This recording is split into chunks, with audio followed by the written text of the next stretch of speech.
Come and join us as we explore some beautiful places with some historical background.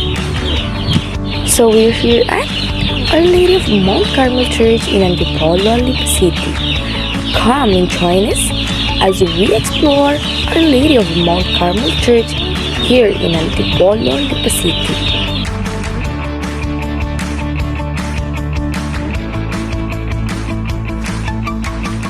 Our Lady of Mount Carmel Church is one of the historical churches in Lipa.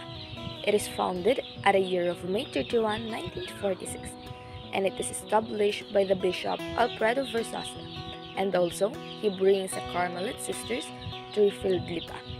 For you to further understand what is the meaning of Carmelite sister, here is a nun to explain it to us. Here are the 10 Commandments at Mount Carmel Church.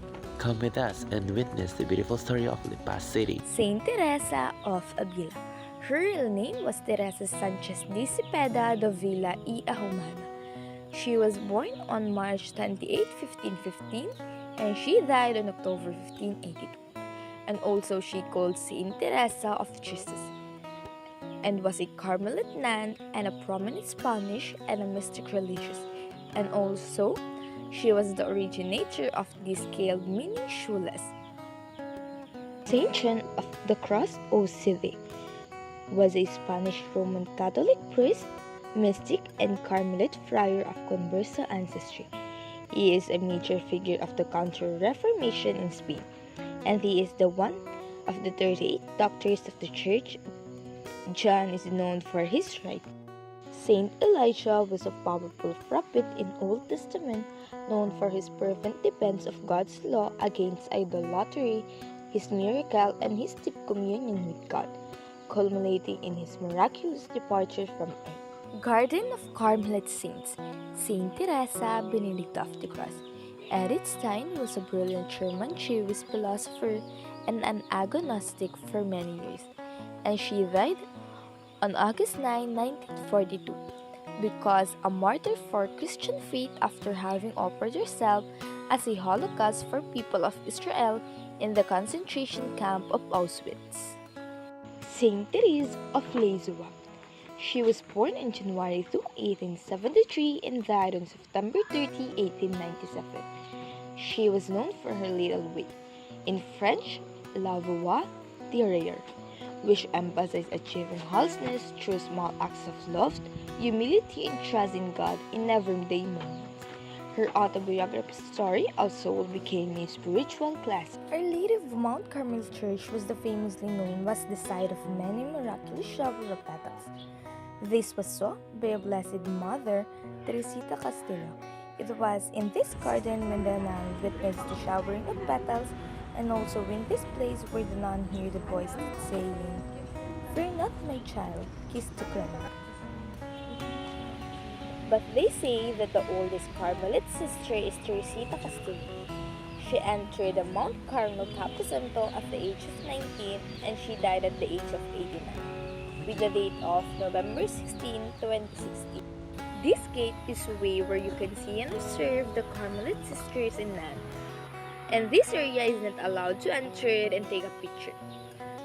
Because when we say Carmelite sisters, they are the people that no longer live their residence, which they call Camposanto. Mga madre kasi dalawang klase. Yung active at saka contemplative. Yung contemplative, yung mga nuns, kung tatawagin din, may pangalan din iba nuns. Or hindi sila, ang apostolate nila ay nasa loob lang, compound. Ang active naman, outside. Like us, makikita nyo kami, yung apostolate namin sa mga parishes, so nabibigyan ng seminar, nagtuturo sa mga schools, sa mga hospitals. Yun ang mga active sisters or nuns. Ang mga contemplative naman, nasa kumbento sila lang. Ang trabaho nila sa loob. Hindi naman, ibig sabihin all the time, nag-pray lang sila.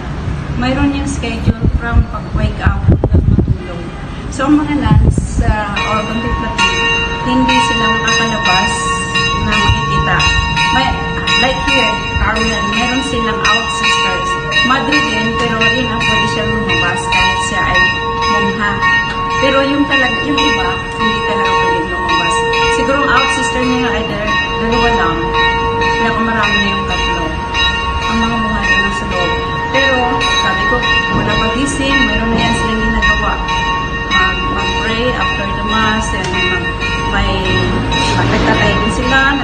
Then, lahat ng mga binubordahan niya na yung gamit sa simbahan, sila gumagawa.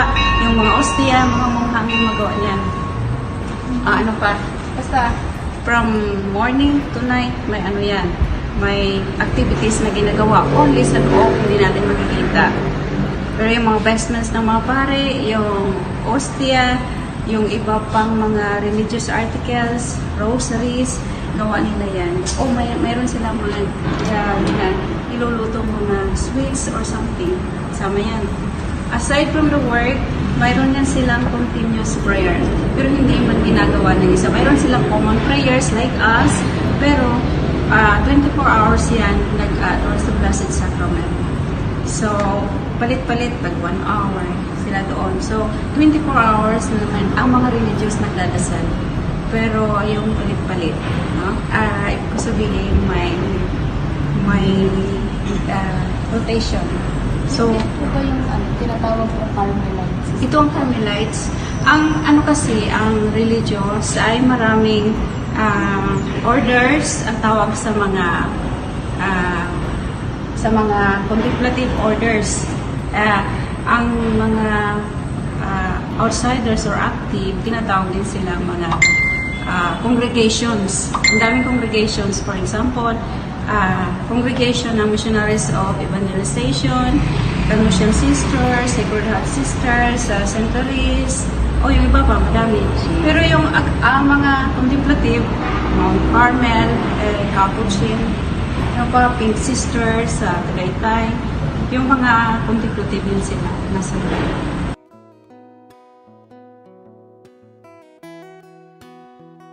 We are here at Crave Cafe, located at Antipolo, Lipa City.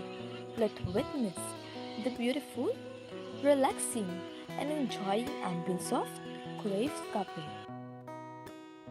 The Crave Cafe's story is one of the transforming a passion for a quality food and a coffee into a popular and a multi-location. Nag-start si Crave Cafe. Crave Cafe derived from the words cravings. Crave as in cravings. Pag sinearch mo siya sa Google, yung cravings, may sa baba nun, merong nakalagay na crave. So, meaning ng crave is cravings. So, doon nag-derive yung pangalan ng cafe.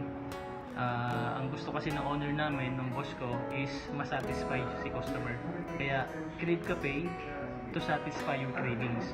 So, nag-start kami way back January 8, 2022. So, ngayon is 2026 na. So, almost 4 na taon na. Okay. So, nag-start kami sa isang tindahan. Yun ang unang franchise. Yung unang branch namin, which is sa Sabang, likod ng Hapag, tabi ng Hotel 1925. Then, may mga customer kami. Since nagustuhan yung lasa, doon na umikot at kumalat yung Crave kasi madami nag-franchise. So yung boss ko, yung owner ko, which is sila ay mga OFW sa Singapore.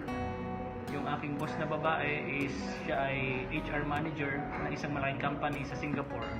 Yung namang boss kong lalaki is supervisor, head supervisor, and as well as manager ng isang tindahan din sa Singapore. Then nagsimula si pandemic. Doon nag-start din yung Crave kasi simula nung sila ay umuwi, nagplano na lang sila mag-business. While sila ay nasa quarantine, doon na naisip magtayo ng coffee shop. Doon din nabuo yung pangalan ng Crave during pandemic. Then, yun nga, nagsimula kami sa isang tindahan sa Sabang, main branch, then nasundan ng first franchise sa Batangas City. Then, nagtayo po ulit si boss ko ng isa pang tindahan which is sa Catalina Cebu Village. Then, after noon, may nag-franchise sa San Pablo. Then, after that, nag-franchise ulit si Batangas. Yung Umintang, kanya yung Rosario. Then, after that, nagtayo ulit kami itong pan-third branch namin. Then, after ito, yung nag-franchise ng Rosario, ng San Pablo, nagtayo ulit isa. So, dalawa na yung sa kanya. Tapos, nag-franchise si San Juan. Yung San Juan, siya din ang may-ari ng Tagaytay SLDC. So, tignan dalawa sila. Then, after that, nagtayo si boss ko ng isa sa Santa Rosa, Laguna. Then, meron din kami sa Calamba. Meron kami sa Tanawan. Meron kami sa nabanggit ko na San Pablo, dalawa. Meron kami sa Santo Tomas. Meron kami sa Santa Teresita, Alitagtag, Batangas City. At saka ang latest na i-open is this January. Hindi ko alam kung end of this month or February sa may Lumbang. Then may mga naka-line up pa kami na for franchise. So doon nagsimula ang Crave Cafe. So ang aking owner is legitimong taga dito sa Lipa. So yun, crave means satisfying your cravings derived from the word cravings, crave. So now, we are here at one of the oldest cemetery here in Antipolo del Norte, Lipa City. The old cemetery here in Antipolo, which is now called as Capo Santo de Lipa. It offers a glimpse of the former residence of the famous coffee town of Lipa, which is now a city. Upon entering the Capo Santo de Lipa, we will see the inscription, and the main plaque is in Spanish commemorating the construction and blessing of the cemetery on April 7, 1890 by the parish priest, the very Reverend Father Fray Benedito Barras. As we entered the Capo Santo, we will see the different coats which is symbolizing wealth and development in their fake trade era. Some of the most influential people buried here, like the family of Katigbak, Calao, Rojas, and Glusland. And they say that the first buried here is in the year of 1910. And also, we asked the caretaker about some lapidas, or they called it tombmakers. He said that it was made by the ornate creep markers. Some of the lapida made from the variable Piedra China, it is reflecting the affluent status of those into. According to the caretaker, we asked about the statue. It is marked as the grave of influential families such as the Katigbak, Calao, Rojas, and Lusclan because it's signifying their civic and religious and also the social importance in Lipa. And by this part, you will see the people who only lasted for 1 day or 1 week.